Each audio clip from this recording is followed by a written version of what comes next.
Thank you sir, thank you.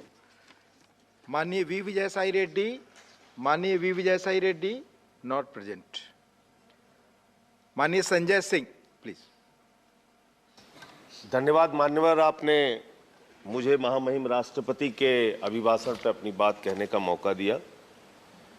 मान्यवर, जब मैं महामहिम राष्ट्रपति जी का अभिभाषण पढ़ रहा था तो मुझे लगा कि इतनी बड़ी बड़ी बातें इस भाषण में सरकार के द्वारा महामहिम जी के माध्यम से कहलवाई गई है, जिसका वास्तविकता से कोई लेना देना नहीं है। जमीन पे आप ठीक विपरीत काम करते हैं और जब महामहिम राष्ट्रपति का अभिभाषण करवाते हैं तो आप श्रेष्ठ भारत, एक भारत, सबका साथ, सबका विकास और अमृत महोत्सव की चर्चा करते हैं।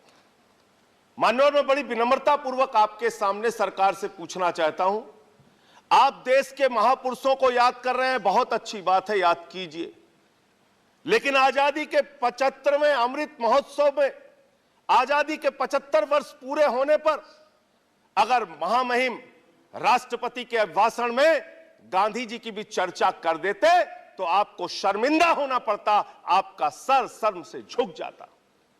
अहिंसा के पुजारी राष्ट्रपिता महात्मा गांधी को धर्म संसद बुलाकर उत्तराखंड में अपमानित किया जाता है मान्यवर, मध्य प्रदेश में अपमानित किया जाता है मान्यवर, छत्तीसगढ़ में अपमानित किया जाता है मान्यवर।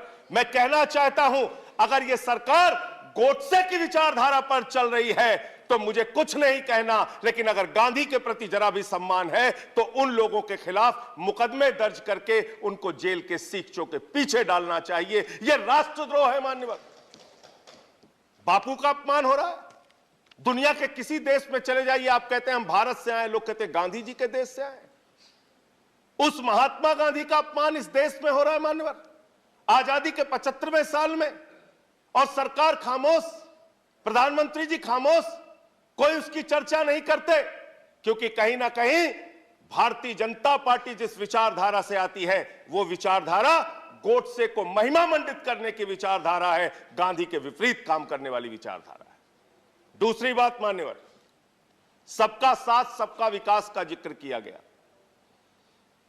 एक तरफ आप सबका साथ सबका विकास का जिक्र करते हैं, दूसरे तरफ आपके नेता उत्तर प्रदेश के मुख्यमंत्री कहते हैं, आदित्यनाथ जी भाषण देते हैं, यूपी का चुनाव 80 और 20 पर होगा, 80 और 20 पर होगा। ये 80 और 20 क्या है?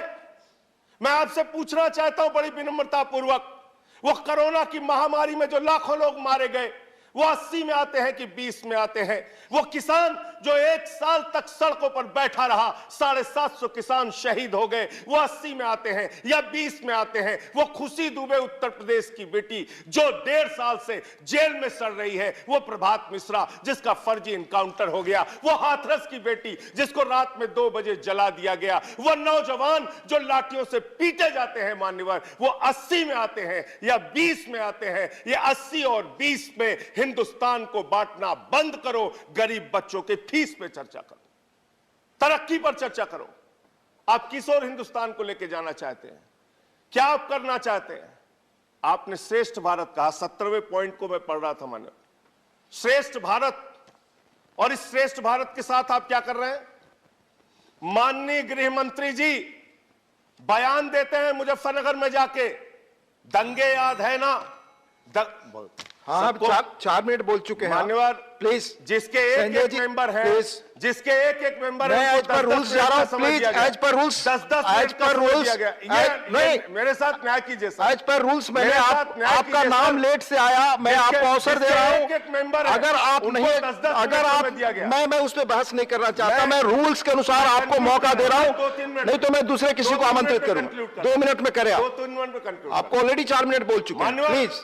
मान्यवर, मैं बड़ी विनम्रता पूर्वक आपसे कहना चाहता हूं, हमारे देश के गृह मंत्री, इस भाषण में श्रेष्ठ भारत की बात कही गई, वो भारत श्रेष्ठ है, श्रेष्ठ था, श्रेष्ठ रहेगा, लेकिन उस श्रेष्ठ भारत को आप दिन रात पाकिस्तान से डराते हैं।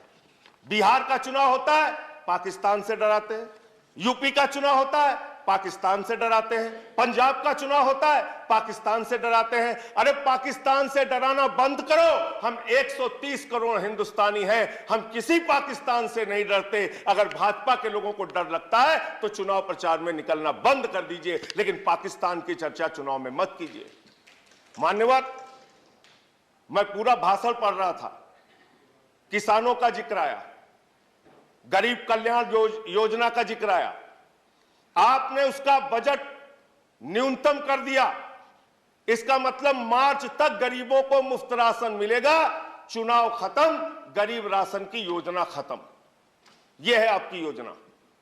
हम सारे लोग श्रेष्ठ भारत को मानते हैं, भारत माता की जय लगाते हैं, लेकिन भारत माता, मैं कंक्लूड कर रहा हूं सर, भारत माता की जय तो तब होगी जब उस मां के 130 करोड़ बच्चे, हिंदू हो, मुसलमान हो, सिख हो, ईसाई हो, अगड़ा हो, पिछड़ा हो, दलित हो, सवर्ण हो, जब सब खुशहाल रहेंगे, एक साथ मिलकर चलेंगे, तब भारत माता की सही मायने में जय होगी। जब गरीब बच्चों को अच्छी शिक्षा मिलेगी मान्यवर, अच्छा इलाज मिलेगा मान्यवर, तब ये देश, जब किसान को उसके फसल का दाम मिलेगा, तब भारत माता की जय होगी। इसलिए जो भाषण में आपने लिखा, जो बात आपकी सरकार की ओर से कहलवाई गई और जो आपका कर्म है, उसके बारे में एक ही बात कहना चाहता हूं कि तू इधर उधर की ना बात कर, ये बता कि काफिला क्यों लुटा। मुझे रहजनों से गिला नहीं, तेरी रहबरी पर सवाल है। Thank you. तेरी रहबरी पर सवाल है। Thank you. माननीय विनय विश्वम जी, अंतिम 1 मिनट सर, मैं खत्म कर रहा हूं सर। 1 मिनट नहीं, आप कंक्लूड करें। मैं अंतिम 1 मिनट में खत्म कर रहा हूं। नहीं, 1 मिनट नहीं दे सकते, सॉरी। खत्म कर रहा हूं सर। माननीय विनय विश्वम जी, मैं खत्म कर रहा हूं सर, खत्म कर रहा हूं। मैं सिर्फ आपसे यही कहना चाहता हूं, आपके माध्यम से सरकार से निवेदन करना चाहता हूं, चुनाव मुद्दों पर लड़िए, देश का माहौल मत बिगाड़िए, देश को नफरत की आग में मत झोंकिए, देश को इस चुनाव को माननीय विनय विश्वम कराइए। माननीय विनय विश्वम, इस पूरे प्लीज स्पीक में यूपी ओनली। में thank you sir, thank you. माननीय वी विजय साई रेड्डी, माननीय V Vijay Sai Reddy not present. माननीय संजय सिंह, प्लीज। धन्यवाद मान्यवर, आपने मुझे महामहिम राष्ट्रपति के अभिभाषण पर अपनी बात कहने का मौका दिया।